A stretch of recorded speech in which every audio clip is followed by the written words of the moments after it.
up, we have Colin Redhead, Material Process and Delivery Director at Proctor Gamble. So very roughly, I'm going to go over who I am. I'm going to do what I've called a starter for five, which is trying to explain where I've used science or technology in the last few days. Talk a little bit about my STEM journey. Then I'm going to go through a case study, which is the design of unit dose. You may have seen cascade action packs on the shelves for your auto dishwash. I was on the team that invented those, so I want to talk a little bit about the modeling and simulation processes that we used.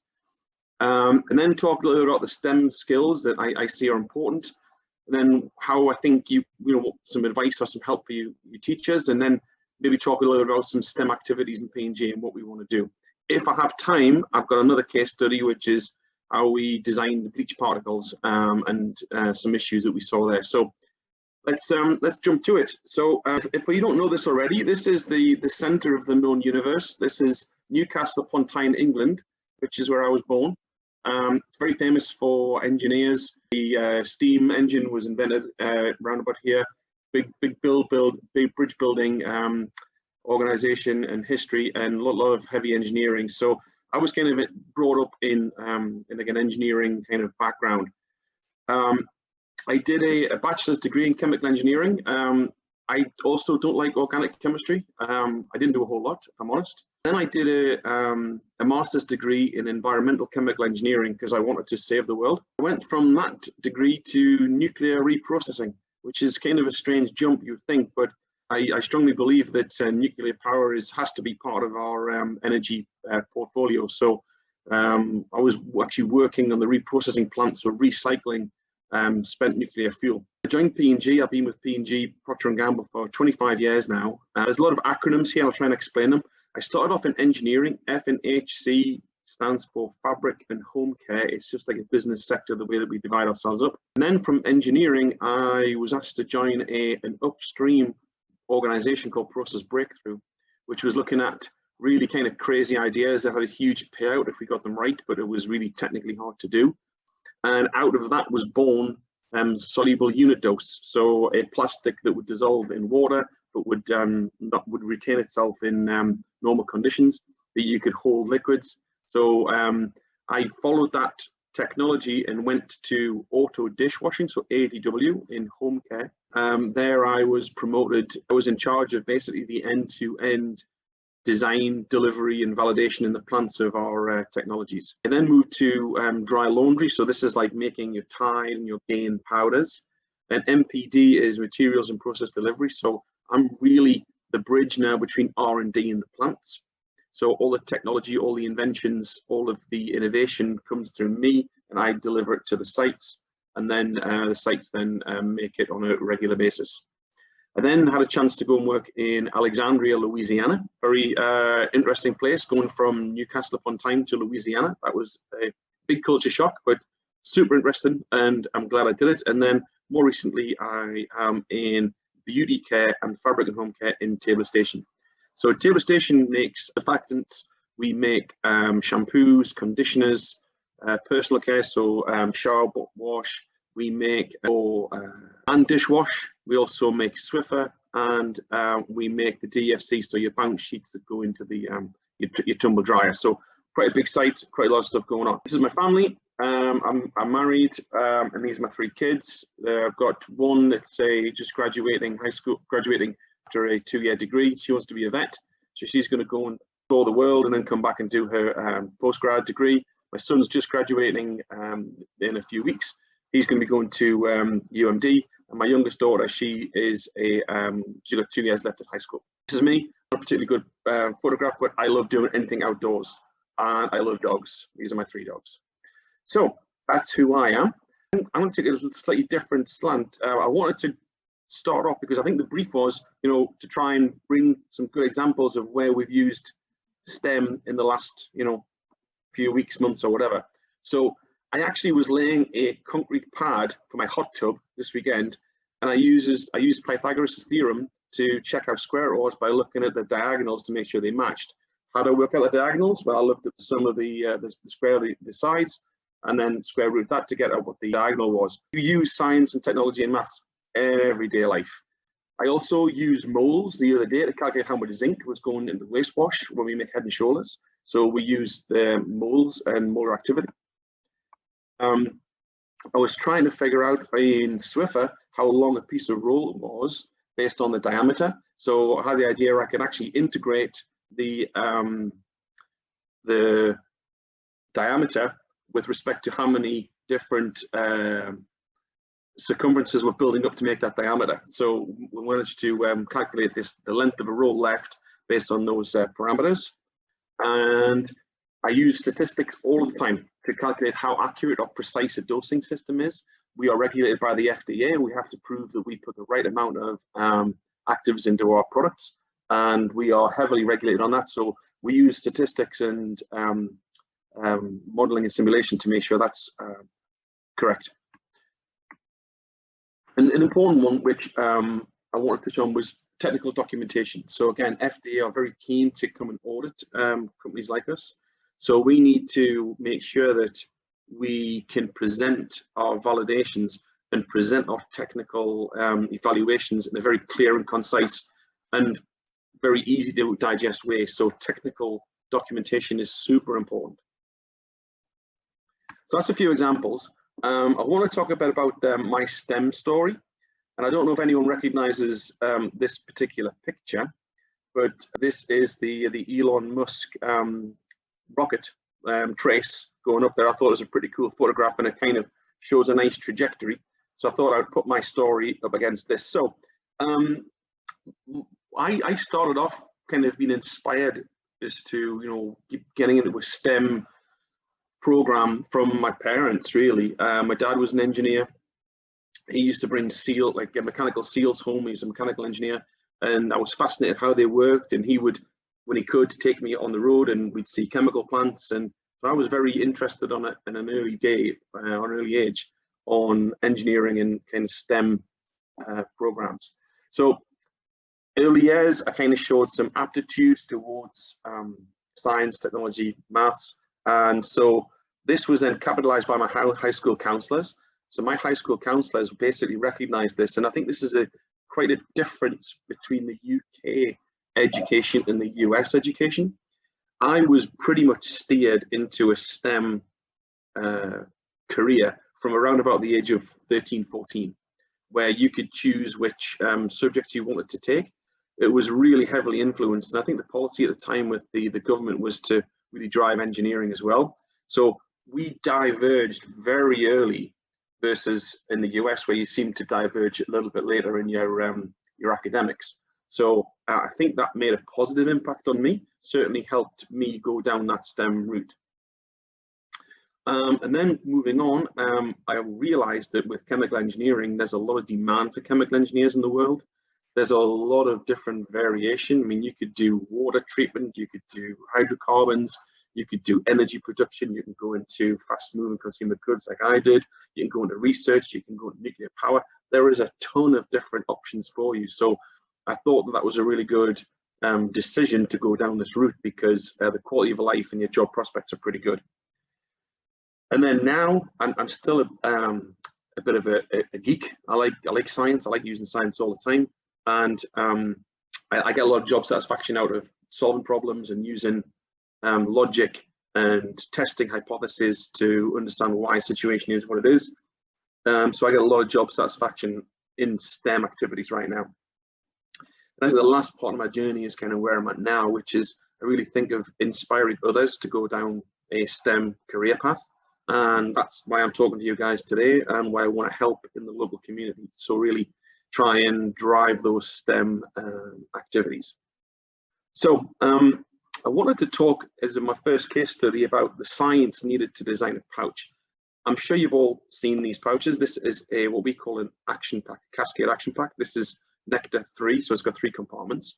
And at the bottom, it's got a powder section. And the challenge here is you've got to fill these pouches very fast. If you get any kind of splashing in the seal area, it's because it's comprised of 3 different layers of polyvinyl alcohol, which is a water-soluble film.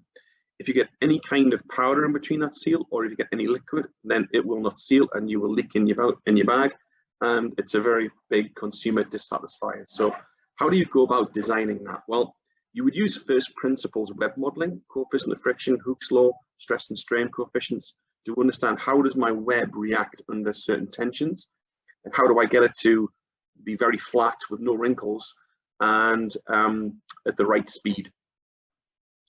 And then we would look at conceptual modeling of shapes and ideas, and how do we deform films into those cavities. So I think I've got a few builds here. So yeah, so this is unfortunately I can't show you the video, but what this is a snapshot of where the sources of stress is in a film being deformed into the Nectar 3 mold. And you can see the red areas are where there's a high film stress. So we would look at how do we design that to reduce those stresses so we don't get thinning in those localized areas. We'd also look at heat and heat transfer modeling. So this is a roller that we use to heat up the film. We have to heat up the film to deform it. And we really need to understand, how hot do we need to get it to? How does it retain its heat? What diameter should we have there? So, and how consistent is the heat distribution across the roller? So we would model that first, and then I think we would then check it. So this is using infrared cameras to make sure that that heat distribution is where we expected it to be. We also look at fluid dynamics. So again, you want to fill these pouches very quickly without spilling. And what we'd look at is, okay, so you've got the size of your nozzle, you've got the speed of the liquid, you've got the viscosity of the liquid, you've got the shape of the pouch you're trying to fill. So we're trying to get to a zone where we can define a very pleasant and attractive pouch that contains the right amount of liquid, that looks the right viscosity without getting any kind of splashes. So this would be a low dosing speed, you get no splashes.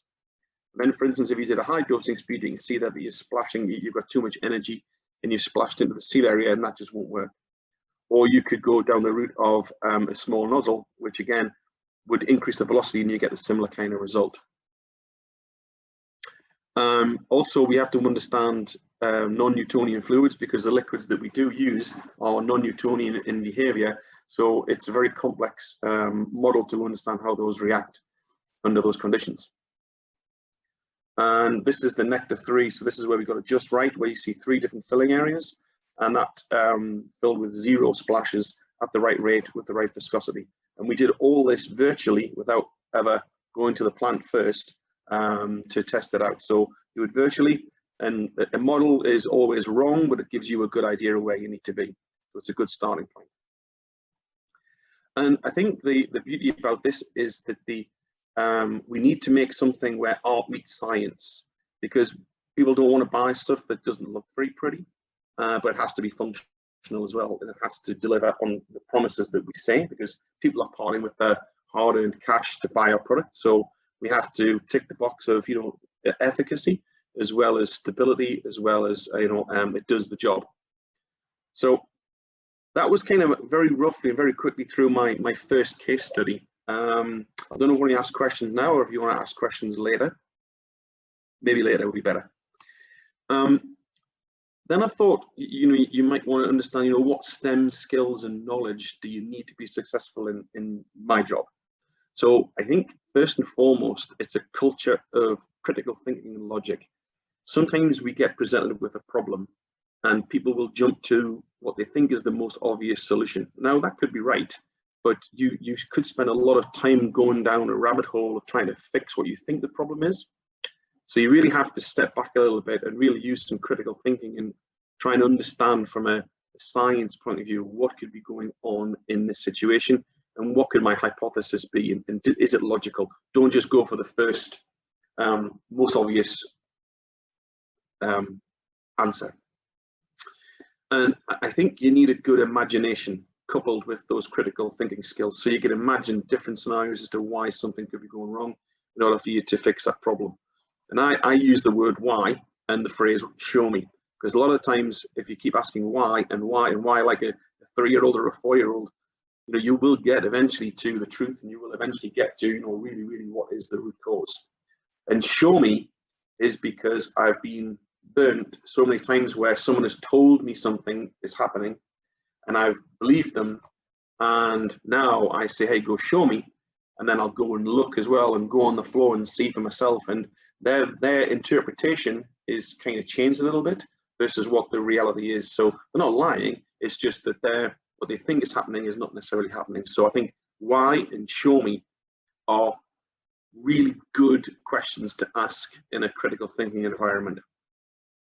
And in my particular role, I think you need to understand chemical and physical interactions and product transformations. So when we talk about product transformations, we talk about, right, how do you actually make shampoo? What are they, how do I blend these materials? So blending could be a transformation. How do I crystallize or make a liquid crystal out of these particular formulations when I pull them together? How do I get the right viscosity? How do I get the right odor so I get the right response when I wash my hair? How do I get the right release mechanisms? So those are the types of product transformations that we're looking for. I kind of touched on it earlier, but I think linking cause and effect in a very logical manner. If I do this, then I expect this thing to happen. Then you can go test that. So linking cause and effect is a super useful skill to have. And also, we generate a huge amount of data, and being able to look at that data and clean it and take out what is not relevant, and being able to understand what is not relevant, and then do trending analysis, look at from a statistical point of view, and look at what does the probability look like of my scenario happening if I do these things in the cause and effect. So what we tend to do is take samples. We don't sample everything. You have to take that sample as a representative part of the population, and then with your statistics you can decide, is it in good quality or not. Another key skill is preparation, execution, and analysis and reporting of experiments. I do experiments all the time in validation. So how do I know that I can consistently make a shampoo? Well, what I would have to do was run an experiment, make sure that everything works properly. I would test all of those parameters, make sure that what we thought was delivered is delivered. And then we can look at the data, excuse me, look at the, what does the viscosity profile look like? What is the homogeneity, for example? And then once we've satisfied ourselves that, we will repeat that again and repeat it again to get consistency and prove that we can actually demonstrate this multiple times. Then we can hand it to operations for them to go and execute on a daily basis. And the last point is, I think, very useful, which is first principle and empirical modeling. What I mean by first principles is literally for using, laws in nature, laws in physics, to create models, like we saw with the fluid dynamics model. We can also have empirical modeling, which is looking at the data that I've generated over a certain period of time, looking for trends and parameters to see if you can predict the future based on what's happened in the past. So I think modeling is a very important tool, because you can learn virtually before you cut any metal or buy any products or buy any chemistry to mix together. So I think first principles and empirical modeling are absolutely second to none. What can you do as teachers? So I thought about this a little bit and tried to distill down into a few different things, and actually came up with an acronym. We use start, stop, continue as a kind of thought process. What should I start doing? What should I stop doing? And what should I continue to do? From that, I thought, let's think about what should we start doing. So I think S, so support parents who may not have technical background. So I was lucky that my father had an engineering background, so I got interested. And I think when I talk to a lot of students, they in different areas, they've lacked that support at home. So they think they can't do it because they've got no one to help them with their mathematics homework, for example. So I don't know how to do it, but I think that's one area where I think you could look to really support those kids that show a good STEM acumen, but not necessarily have the support structure at home. And please don't take this as anything other than just what's in my head and trying to help, is where I think we could be doing something different. I think about trajectory. So where could young STEM people be in a few years? And think about case studies like Dyson, Robert Dyson, who invented the vacuum cleaner that doesn't use any filters. Elon Musk, Zuckerberg, Gates, they're all very technical people and very, very successful. So I think looking at their trajectory and looking at where they've ended up are great role models to use. I think we need to acknowledge and understand the barriers that the kids are having. Even my 16-year-old yesterday was doing some maths homework, and she was saying that the teachers, they think we know what is in the teacher's head and we don't know what's in the teacher's head, just as an example. So she was saying that the teacher seems to assume she knows more than she actually does. So I think acknowledging that as teachers might be great for you to then do something different in the classroom. I don't know. But she also said that she doesn't tell the teacher that she didn't understand. So how can you do anything if you don't know what the teachers, what the kids are saying to you? So I respect that. I think another good point is to relate STEM with everyday life, everyday objects and products. Like, how do you make a Cascade action pack? Well, I've just briefly talked about the science that goes on into that, and you probably wouldn't think it, but there's a huge amount of science and development goes into making a product like that. It's, you know, dry laundry as well. You think it's just powder, but there's a huge amount of technology goes into that powder to actually make it work. And the last point is very dear to my heart, because certainly with R&D, research and development, if you fail, it's only a failure if you don't learn from it. We expect to fail because we can't get everything right all the time. So treat failure as success. And I've got a nice quote there from Winston Churchill, which is, you know, success is not final, failure is not fatal. It's the courage to continue that counts. And I love that quote. So moving on to the STEM activities in P&G. So we're a relatively new organization to West Virginia. I think the site's been operational for about 2 years, but it's been built for about 5 years. There's around about 2,000 employees now, and we're just getting critical mass to get everyone together to see what we can do from an outreach point of view to help the local community. So I actually fostering or mentoring a group of young professionals in that we're trying to figure out, you know, what can we do in the STEM activity. So I'm the site sponsor for that, and we really want to reach out and understand, you know, what can we do differently. What I have done in the past is go to schools and do very simple kind of chemistry-based experiments, like making slime, but then explain what's going on with the polymers and the cross-links and how they actually the chemicals interact to make that slime. Or you can say, hey, how does this swiffer work? What's the electrostatic charges in a swiffer? And we got small experiments where you can put some dust in a jar and move a swiffer in there, and it picks up all the dust, and you can explain how things work like that as well. So we have a number of different experiments to do like that, but we're trying to generate more so we can come into the schools and try and stimulate and try and spark that imagination, which is going back to one of my earlier points of relating it to everyday products. We want to do like 3 to 5 events a year, maybe more. We're just trying to dip our toe in it right now, and we need some feedback from you guys as to what would work, what would look like help from you. And we're looking at, you know, the teachers. We're looking at maybe the Boys and Girls Club and a mentoring program, maybe to if kids are struggling at school, can we get some of the young professionals here to help with that from a mentoring perspective. So I'm not sure how much time we've got left. So I'll move to questions now. We got 20. I was talking about 25 minutes there, so that's probably enough. So over to you guys. If you want to go through your second case study, I think we have time, and because your first one was very interesting. Okay. All right. So second case study is what I call CSI Louisiana or CSI Alexandria. So this was a very interesting problem where we had a product survey. We every now and again we go into the community and we survey from different areas where you might get samples from the Midwest where you've got a certain weather pattern. You might sample from the Southeast and the southern states, just to try and get a spread of how is my product surviving out in there and with all the different supply chains and temperatures and humidities, etc. So we did that, and we found out that we were getting really bad bleach retention. Our bleach was degrading very, very quickly once it left the site. We do what's called a rapid age stability test, where we basically put some samples into a humidity oven and we try to accelerate the degradation. And when we did that, everything we found was the bleach particle was perfectly okay, and we were getting good retention and everything should be fine.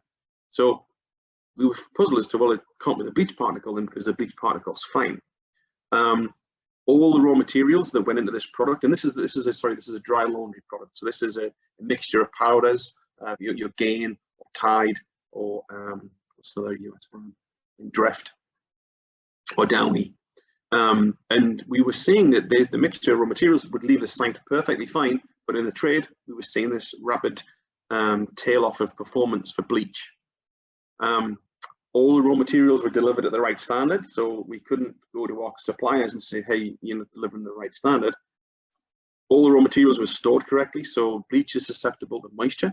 So we have to treat it, we have to store it in a moisture control area, which was perfectly fine. We tested all that, no issue there at all. And all the raw materials were added at the correct level. So it wasn't like a feeder was blocked, so we weren't putting the right amount in. So we knew we were putting the right amount in. It was being delivered properly. It was the right design. It was the right storage conditions. However, all the products leaving the site were fine, no problem at all. So you can ask yourself, you know, what on earth is going on? What could be going on? And this is where kind of the critical thinking that I talked about earlier, and the show me and the why kind of questions are so important in this kind of this work. So I want to talk a little bit about what a bleach particle looks like, and I use a whopper as a great example. In England, these are called Maltesers, and they're far better, but that's a different story. So the whopper, like the goodies are on the inside with that nice kind of honeycomb, but you've got a crisp shell on the outside of your chocolate. And the bleach particle is very much like that, where you've got a nice coating around the outside, which stops any moisture getting into the bleach. If the bleach gets damp, then it starts to react and it degrades. So you have this hard protective core around the shell. And I think understanding the science, like I was talking about there, if moisture gets in, then I know my bleach starts to degrade. And I know what my shell's comprised of, and I know the thickness that my shell should be. That really starts to help you understand, you know, what could be going on.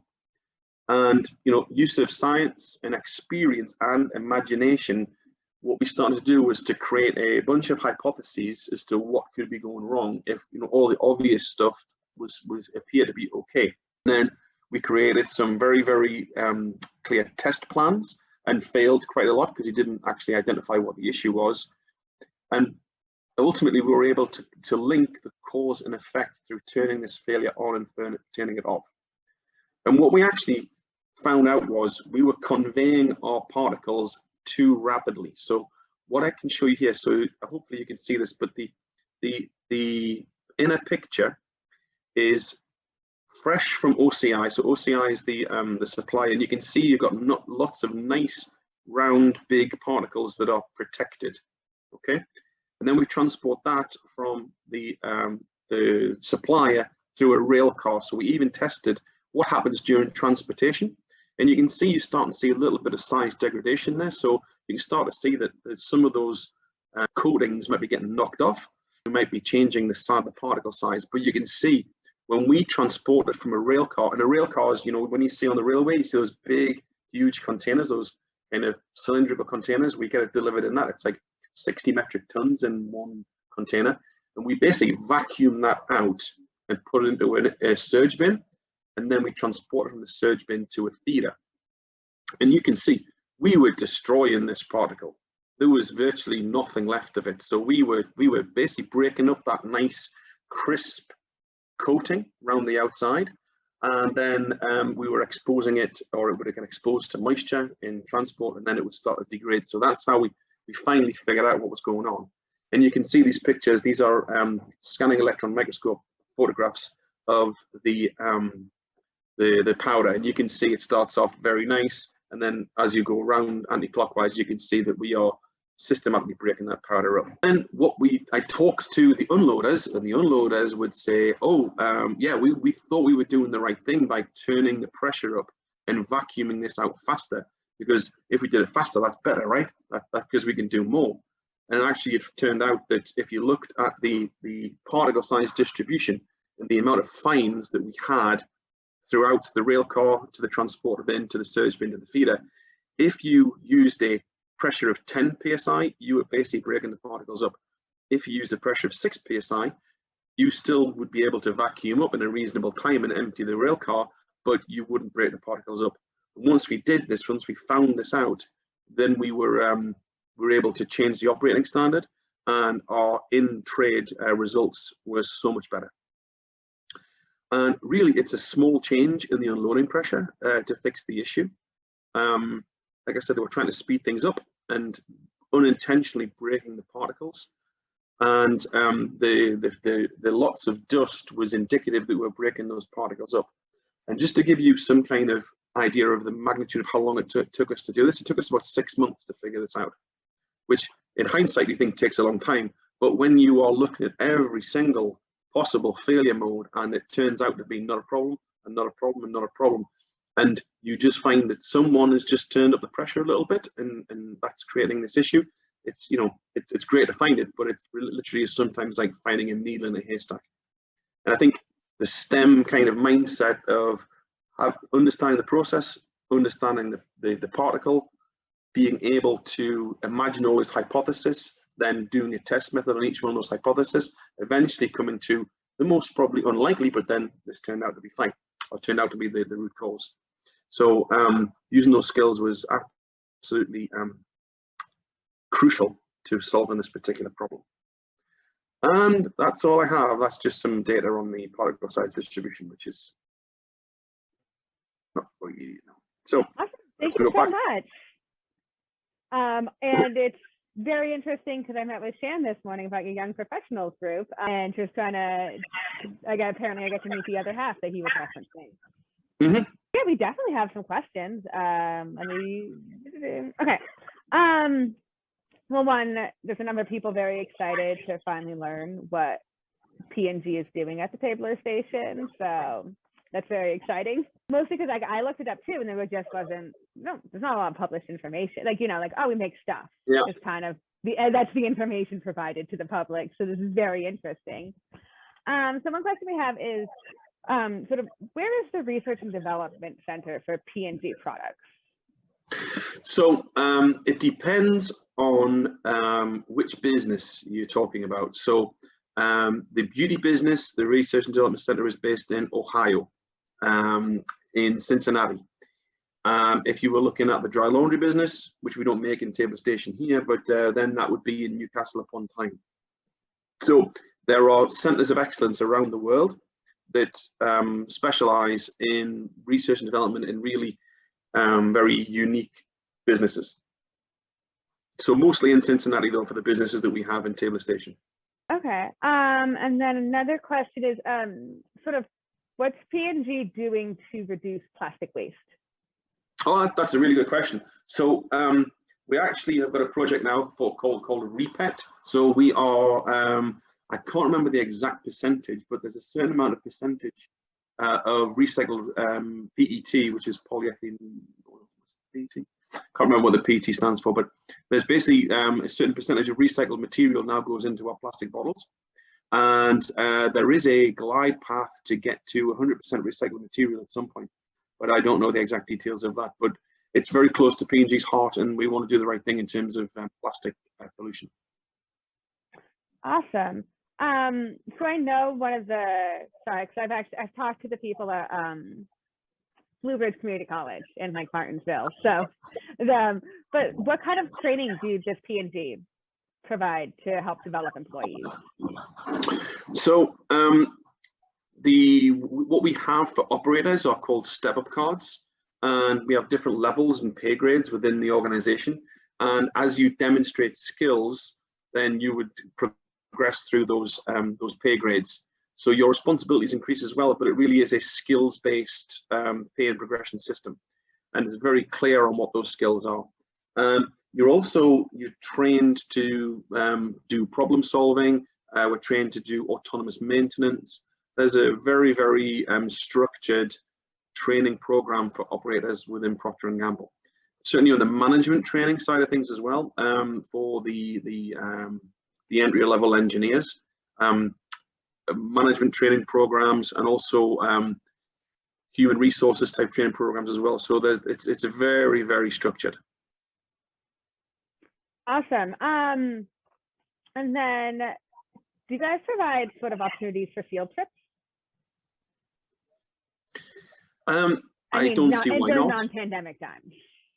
I think that'd be a great idea. I don't see, we haven't done it. I don't see why we couldn't do it. I think that would be something we could certainly look at in the future, and that would be great. Awesome. I mean, it's a huge plant. I mean, I average like 20 to 30,000 steps a day. Yeah, right. My dad used to do quality control for dairy product production plant. So he made cheese and yogurt and cottage cheese and ice cream and I don't know, all the milk stuff. So they were, and I remember going there as a kid and just being fascinated, just that they were making stuff. And it's dairy, so like it's honestly very boring to look at because it's just stainless steel pipes and like containers. That's all you see. So anyways, I think would probably be fairly interesting. Well, we have on site as well. We are linked with our bottle blowing manufacturer as well. So they literally blow bottles and they go over a bridge and they go into manufacturing. So it's close coupled bottle blowing. We also have close coupled surfactant making, so we're making our own surfactants here. If people are interested, I've got a nice presentation at some other point in the future where it shows what a surfactant does and what a bleach particle does, and some basic chemistry and how it goes into our products and makes them work. I don't know if that's something we'd be interested in the future. Yeah, we'd love to see that. That'd be awesome. Because I mean, so I just think about surfactants and like cleaning, because then you talk about like bubbles and the physics of bubbles, which gets very, very interesting down the road. And then I think so I guess you mentioned experiments with household products. Like, have you written those up? Do you have them available? Yeah. You do? Yeah, we've got. I've got a presentation that I've used in the past that I have put things together versus giving it to like a teacher to do, but I could easily convert that into how do I do that experiment? I can convert what I've got to something I could put in a kind of a package that a teacher could use and go and buy some household products and go and try these experiments and show the kids themselves. That's something I can do for sure. Yeah, that'd be awesome. And then I guess up at Proctor Gamble, and only because I've talked to your grants team and community outreach people. Sort of what jobs are you guys finding that are most in demand, or you're struggling to hire for? So I guess two things. So the first thing is technicians. So the technicians are working the machinery and to make the products, whether it's in making or packing, and there seems to be it's getting harder and harder to get the right caliber and retain the right caliber of people. So I think that's the first area. The other thing is that a lot of the band one managers come from different parts of the United States, and they're used to maybe big cities, a very kind of high level of going out to bars and clubs or whatever, and retention at that level is not as bad as it was at the start. But I think they maybe have a different life experience or life expectation in West Virginia than they would have maybe if they were working in New York City, for example. So that's a tough one as well. I don't know how we fix that. I don't know how you fix that either. I mean, I can help you on the technician side, like that. Yeah. That's definitely my area of expertise. You see, if we can inspire kids here that are local to West Virginia to go to university and do STEM degrees and then come back home and live here, that's a wonderful vision of the future, right? Oh yeah, and I mean, I think there's so many. I mean, there's a lot of kids there with some big real skills. And so I think if we could just get them to see it and see how these things, those skills, they already have those skills in some ways. Because I grew up in the middle of nowhere. I have weird farming skills that my parents didn't even farm. I just know about farming at this point. And then just those things. And I think that there's a lot we can probably do to kind of just get kids to also see that they already have some of those skills. Yeah, We just need to I think apply it that's great. slightly differently. Let me double check here. So, all right, so those are all the questions we have, which is fine because I got to do some wrap-up slides. But Colin, I am very, very excited to work with you and talk to you in the future and work with your young professionals group, because I think there's a bunch of teachers in that area who would be so excited to talk to you guys. Yep. That's good. That's awesome. It was a pleasure to talk to you today. I hope you had fun and learned something. Thank you. No, I did. This is very interesting. And I gotta say too, the thing that is I'm finding with seeing two industry presentations at the same time is that I think there's a direct explanation of sort of like what critical thinking skills look like. I think it's very obvious in ways that aren't always the same for like academic research. Yeah. So yeah, I got it. Let me do some wrap up and then I'll let you guys all go. So thank you for attending. Thank you, Colin and Tracy, for presenting. I'm a little jealous, I guess, in a way. Your job sounds just super, super interesting. And for all you teachers, I will be sending out next week. Yeah, next week. Speaker information, some contact information, some additional resources, speaker slides and recordings. So if you joined us late, I will still send you, I'll make sure you guys get that as well. And thank you all for taking your time and attending. I know it's been a really, really tough school year, so I'm really excited to still see some teachers here and joining us and trying to, learn some science and some STEM stuff. And I also need to thank our sponsors who help us bring these events. And then when we are finally back in person, those lovely events we put on in person, and our resources and website, they just really help us give this all to you guys for free.